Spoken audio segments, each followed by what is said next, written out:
नाज़रीन, सोचिए कि अगर किसी मुल्क का सदर ये ऐलान करे कि वो अपनी ज़मीनों और जंगलों में 10 लाख मुर्गियां आज़ाद करने जा रहा है, तो आपका पहला रद्द-ए-अमल क्या होगा?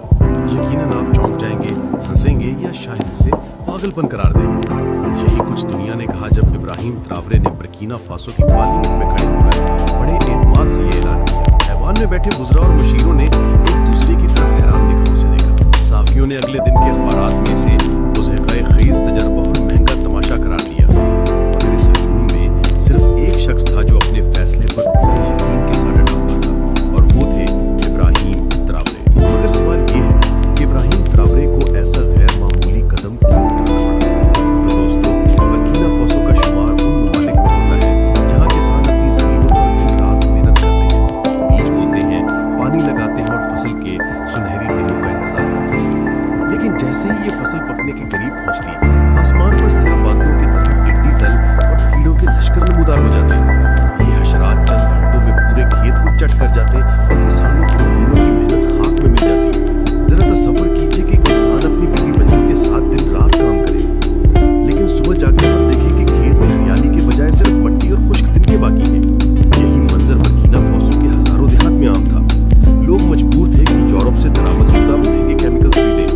ये जहरीले स्प्रे वक्ती तौर पर कीड़ों को खत्म तो कर दे, मगर साथ ही जमीन की सरखेजी भी खींची लेते और पानी को आलूदा बना देते। किसान कर्जों में डूबते जा रहे थे और हर नई फसल पर एक नया खौफ तारी रहता था कि न जाने कब टिड्डी दल फिर हमलावर हो जाए।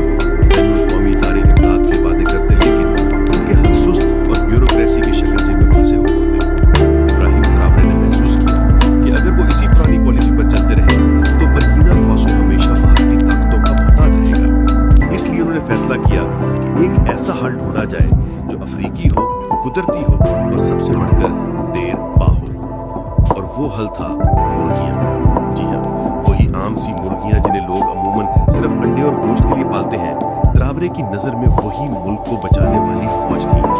उनके जहन में एक सादा मगर जबरदस्त ख्याल आया कि अगर टिड्डी दल और कीड़े हमारी फसलों को खा रहे हैं, तो क्यों ना ऐसे बंदे छोड़ दिए जाएं जो दिन रात इन्हीं को निकल जाएं। आपको ये जानकर हैरत होगी कि एक आम मुर्गी रोजाना सैकड़ों कीड़े मकोड़े खा जाती है। टिड्डी, कीड़ा, सुंडी, केंचुआ, कुछ भी हो, मुर्गी के लिए ये सब एक लजीज खाना है। अब अगर एक मुर्गी सैकड़ों कीड़े खा सकती है, तो 1 मिलियन मुर्गियां क्या कुछ नहीं कर सकती? ये तो एक कुदरती फौज थी जिसके पास किसी हथियार की जरूरत नहीं, सिर्फ भूख ही इसका सबसे बड़ा हथियार है। इब्राहिम ट्रावरे ने ऐलान किया कि ये सिर्फ एक ज़राई मंसूबा नहीं, बल्कि एक जंग है। एक ऐसी जंग जो केमिकल्स या मशीनों से नहीं, बल्कि कुदरत की ताकत से लड़ी जाएगी। उन्होंने कहा कि ये मुर्गियां हमारे सोल्जर्स हैं, ये हमारे खेतों की मुहाफिज हैं और ये हमारी जमीन की जिंदगी हैं। उनके मुताबिक अगर ये मंसूबा कामयाब हो गया तो बुर्किना फासो ना सिर्फ टिड्डी दल के अजाब से बचेगा, बल्कि अपनी जमीन को जहरीले केमिकल से भी महफूज रखेगा। और नाजरीन, ट्रावरे की सोच यहीं खत्म नहीं हुई। वो जानते थे कि ये मुर्गियां सिर्फ दुश्मन को खत्म करने के लिए नहीं, बल्कि अवाम के लिए भी एक खजाना है। क्योंकि जब कीड़े कम हो जाएंगे तो यही मुर्गियां अंडे देंगी, नई नस्ल पैदा करेंगी और यूं एक ऐसा सिलसिला शुरू होगा जो ना सिर्फ खेतों को बचाएगा, बल्कि घरों में खुराक और रोजगार भी लेकर आएगा। और यूं एक ऐसा सिलसिला शुरू होगा जो ना सिर्फ खेतों को बचाएगा, बल्कि घरों में खुराक और रोजगार भी लेकर आएगा। नाजरीन, इब्राहिम ट्रावरे ने इस मंसूबे को सिर्फ कीड़ों के खिलाफ जंग नहीं, बल्कि एक दोहरा हथियार करार दिया।